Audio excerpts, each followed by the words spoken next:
हे सर्वशक्तिमान प्रभु परमेश्वर, मैं संपूर्ण मानव जाति को आपके हाथों में समर्पित करते हुए प्रार्थना करता हूँ।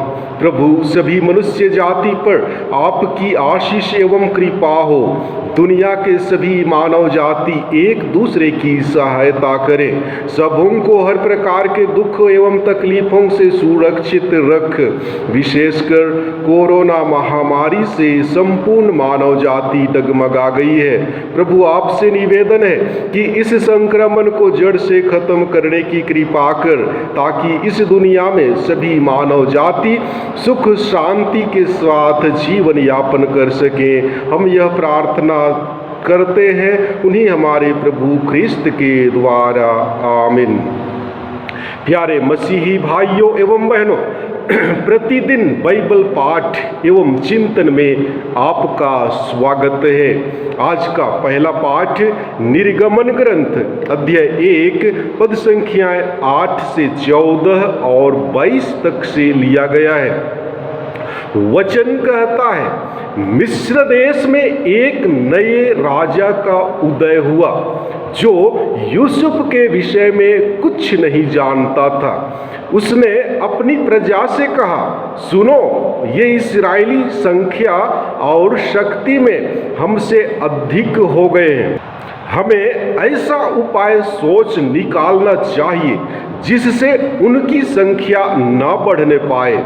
कहीं ऐसा ना हो कि युद्ध छिड़ने पर ये हमारे शत्रुओं का साथ दें और हमारे विरुद्ध लड़ने के बाद देश से निकल भागें। उन्होंने इस्राएलियों पर ऐसे अधिकारियों को नियुक्त किया जो उन्हें बेगार में लगाकर उनका दमन करें। इस्राएलियों ने इस प्रकार फिरौन के लिए पितोम और रामसेस नामक गोदाम वाले नगर बनाए, किंतु उन पर जितना अधिक अत्याचार किया जाता था उतना ही अधिक वे संख्या में बढ़ते और फैलते जाते थे। इस कारण मिस्री उनसे डरने लगे। उन्होंने इस्राएलियों को बेगार में लगाया और उनसे कठोर परिश्रम कराकर उनका जीवन कड़वा बना दिया।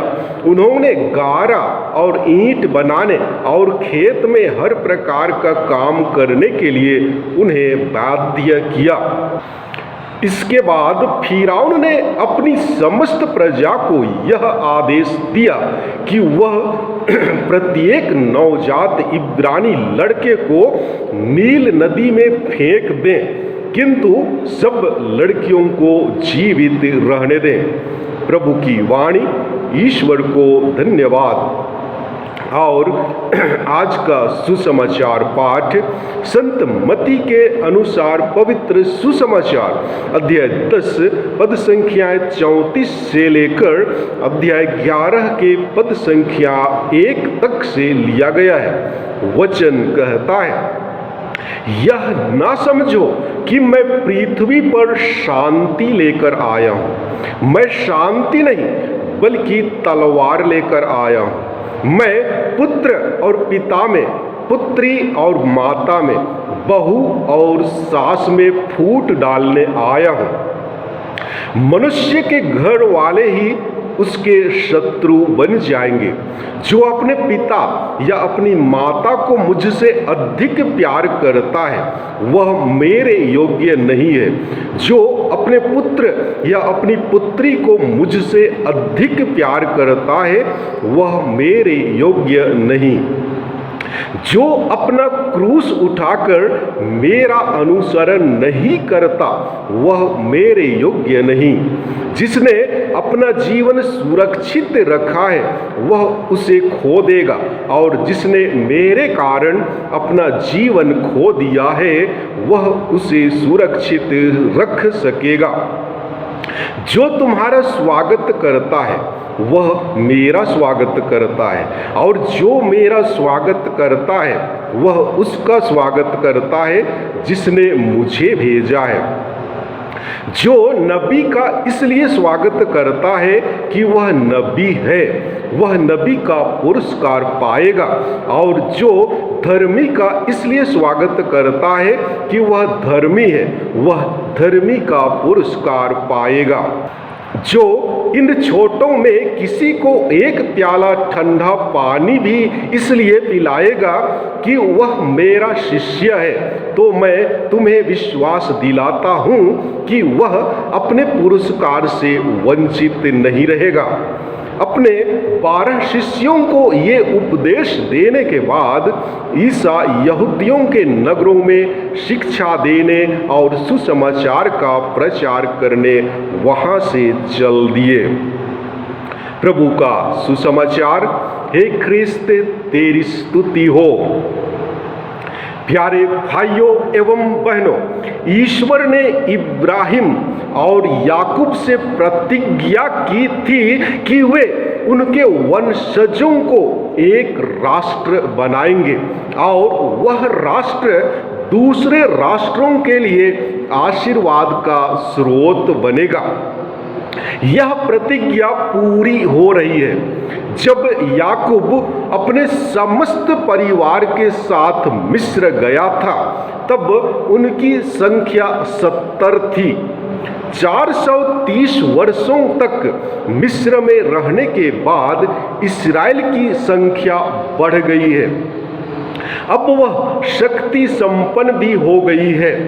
जब इस्राएलियों की संख्या बढ़ जाती है तो वहाँ के निवासियों को लगता है कि शीघ्र ही इस्राएली प्रजा उन पर अधिकार जमाने का प्रयास करेगी।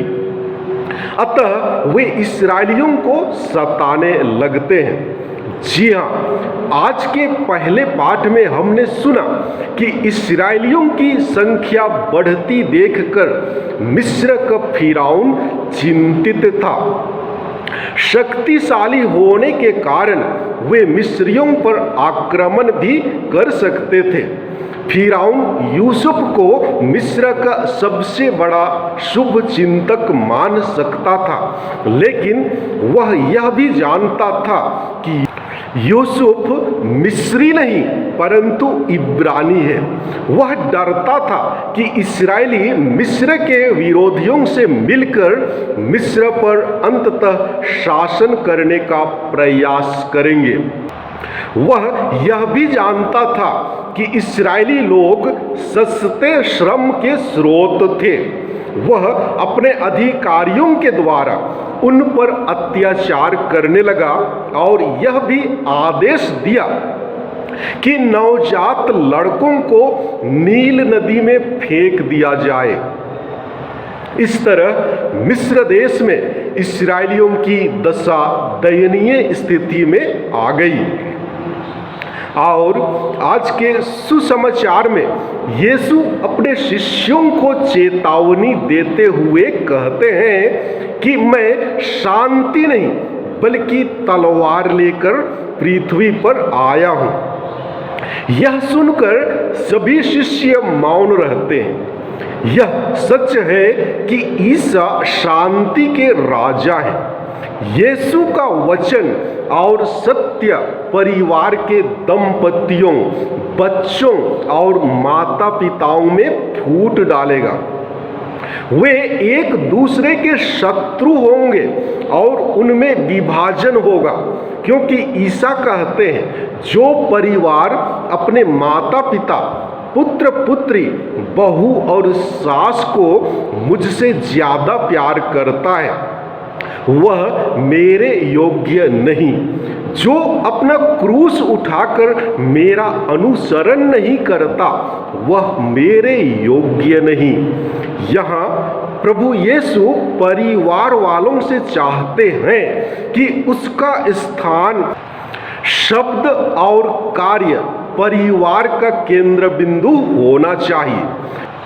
उनका यीशु के प्रति प्यार और भक्ति अपने प्रियजनों से और भक्त होना चाहिए, जो उनके लिए परिवार में एक भारी क्रूस है। प्यारे भाइयों एवं बहनों, यीशु और सुसमाचार का समर्थन करने से हमें निश्चित ही अन्य लोगों से विरोध का सामना करना पड़ेगा। यहाँ तलवार तनाव का प्रतीक है। बिना किसी झंझट या तनाव से अपने विरोधियों से हम तभी समझौता कर सकते हैं जब हम ईसा के साथ दृढ़ संबंध रखते हैं। हमारे परिवार के सदस्य भी हमारे तनाव का कारण हो सकते हैं। यीशु के शिष्य बनने के लिए हमें अपने परिवार को भी छोड़ना पड़ सकता है। यीशु ने भी इसे अपने जीवन में प्रमाणित किया है। प्यारे मसीही विश्वासियों, ख्रिस्त की शिक्षा और ईसाई धर्म की पहचान पड़ोसी प्रेम और सेवा का एक चुनौती भरा आयाम है, जिसे यीशु ख्रिस्त ने अपने जीवन द्वारा साबित करके दिखाया। आज भी सच्चे समर्पित मसीही स्वयं को त्याग कर प्रभु के आदेशों को प्रकट करने के लिए दूर दराज प्रदेशों में फैल गए हैं। उनकी निस्वार्थ सेवाएं भी किसी न किसी रूप में आलोचना का शिकार बनकर सामने उभर कर आती है। कारण यह है कि कई लोग उनकी सेवाओं से लाभान्वित होते हैं तो कई नहीं। जो उनकी सेवाओं से लाभान्वित होते हैं वे उनके उपकारों के प्रति कृतज्ञता प्रदर्शित करते हैं। कई तो ऐसे भी हैं जो प्रेम और सेवा कार्य को धर्म परिवर्तन का अभिशाप समझकर निस्वार्थ सेवक सेविकाओं से दूर कतराते हैं। मगर यह सच है कि जब तक प्रभु की सत्य प्रतिज्ञता समस्त मानव को ईश्वर से मेल ना कराएगी, उसकी धधकती ज्वाला कभी शांत नहीं होगी। हम सभी ख्रिस्त अनुयायियों को ख्रिस्त का आत्मा प्राप्त है, इसलिए हमें उस आत्मा की प्रेरणा से संचालित होकर कार्य करना है। मसीह को निरंतर क्रियाशील होते रहने दें। अब हमें अपने आप से पूछना है कि क्या हमारे अंदर निवास करने वाला आत्मा धधकती ज्वाला की एक छोटी अग्निशिखा बनकर रहा है या नहीं। अगर नहीं तो उस सुषुप्त और बुझे चिराग में श्रद्धा और भक्ति रूपी ईंधन डालकर पूर्ण रूपेण जलने दिया जाए। यदि हमारे हृदय में ईश्वर के प्रति श्रद्धा एवं प्रेम की आग जलती रहे तो हम सांसारिक माया मोह से उत्पन्न विभाजन को खत्म करके मेल मिलाप, एकता, प्रेम एवं शांति की स्थापना कर सकेंगे। आइए हम प्रभु से प्रार्थना करें। हे सर्वशक्तिमान शाश्वत ईश्वर, जितने भी लोग इस वीडियो के माध्यम से आपके वचन को सुन रहे हैं, उन पर अपने पवित्र आत्मा की शक्ति उड़ेल और उन्हें शक्ति से विभूषित कर। उन्हें और उनके परिवार के हर एक सदस्यों को हर प्रकार के दुख तकलीफों से सुरक्षित रख। उनके परिवार में जो भी जरूरतें हैं, आवश्यकताएं हैं, प्रभु तू जानता है। अतः आपसे निवेदन करता हूँ, उनके आवश्यकताओं और ज़रूरतों को पूरी कर, ताकि वे खुशी के साथ जीवन यापन कर सकें। मैं यह प्रार्थना तुझे चढ़ाता हूँ, उन्हीं हमारे प्रभु ख्रिस्त के द्वारा। आमीन।